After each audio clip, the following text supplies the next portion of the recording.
Hello mga kaiklabo! Ituturo ko nga pala sa inyo kung paano gumawa ng napakalambot na cheese roll. At para naman sa ating mga ingredients, maglalagay tayo dito ng warm milk na 1/4 cup, 2 tablespoon na granulated sugar, 1 tablespoon na yeast. Maglagay rin tayo dito ng 2 large eggs. Sunod na nilagay ko yung ating 1½ cups na all-purpose flour at yung pang-last na 1/2 teaspoon na salt. Nailagay na nga natin yung ating 7 na ingredients.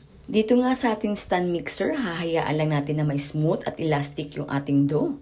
Okay lang na medyo malambot at saka medyo basa yung ating dough dito kasi nga kailangan natin ng malambot na dough. Iba-iba man ang technique natin sa paggawa ng dough, pero ito yung aking technique pagdating sa paggawa ko ng malambot na cheese roll bread.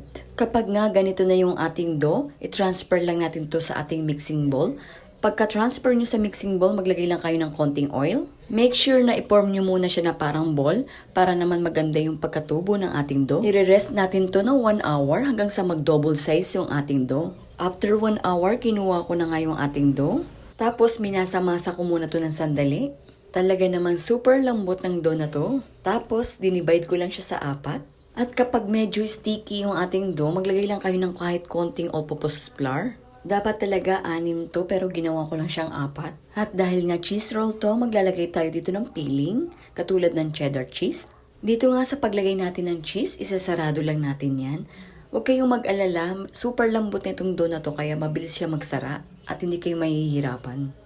Actually, kahit hindi mo na nga siya gamitan ng rolling pin, kasi nga super lambot mag-flat ng dough na to, kaya mabilis mong mailagay yung ating filling. At napansin ko nga, parang na sobrang laki ng aking mga gawa. Ang maganda sa paggawa dito sa cheese roll, super easy lang talaga niyang gawin. At ang konti pa lang ng ingredients, diba? Kapag mga ganito kalaki yung ginawa ninyong cheese roll bread, make sure na damihan nyo na talaga ng cheese para mas masarap siya at mas maraming cheese sa loob. At pagkatapos nga natin magawa to, i-rest ulit natin to ng mga 25 to 30 minutes. At after nga natin to ma-rest, kailangan natin to i-brush ng egg wash. Yung egg wash, meron lang itong 1 egg yolk, tapos nilalagyan ko rin to ng 1 tablespoon na milk. Tapos, pinaghalo-halo ko lang hanggang ibabrush nga natin dito sa ating dough. At habang nga tumatagal at nakikita ko talaga ng palaki yung ating dough dito. At ready na nga itong i-bake. Dito nga sa pag-bake natin nito, na-freeheat ko na rin yung oven dito na 170 degrees Celsius. I-bake lang natin siya ng 20 to 25 minutes hanggang sa maging golden brown yung ating cheese roll dito. Yung iba kasi ayaw nila ng super golden brown yung kanilang cheese roll. Kapag nga malamig na yung ating cheese roll, tsaka naman tayo maglalagay dito ng butter. Dapat naka-room temperature lang yung butter.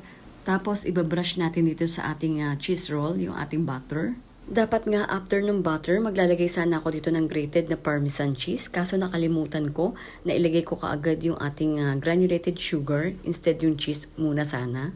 Anyway, kung gagawa kayo nito, dapat pagka-brush ninyo ng butter, maglagay kaagad kayo dito ng grated cheese.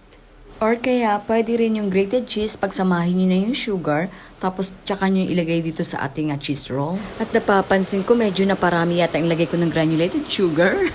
At ito na nga po yung ating yummy na cheese roll. At sana may natutunan kayo sa video ko ngayon, kaya try nyo na rin tong recipe ko. At kung nagustuhan mo nga yung aking video, paki-like and share naman. Or baka hindi ka pa nakapalo sa akin, i-follow mo na rin ako para like kang updated sa mga ginagawa kong videos. Salamat po sa panonood, sa uulitin. Ito na po yung ating yummy na cheese roll bread. Grabe, super lambot niya. Yum yum.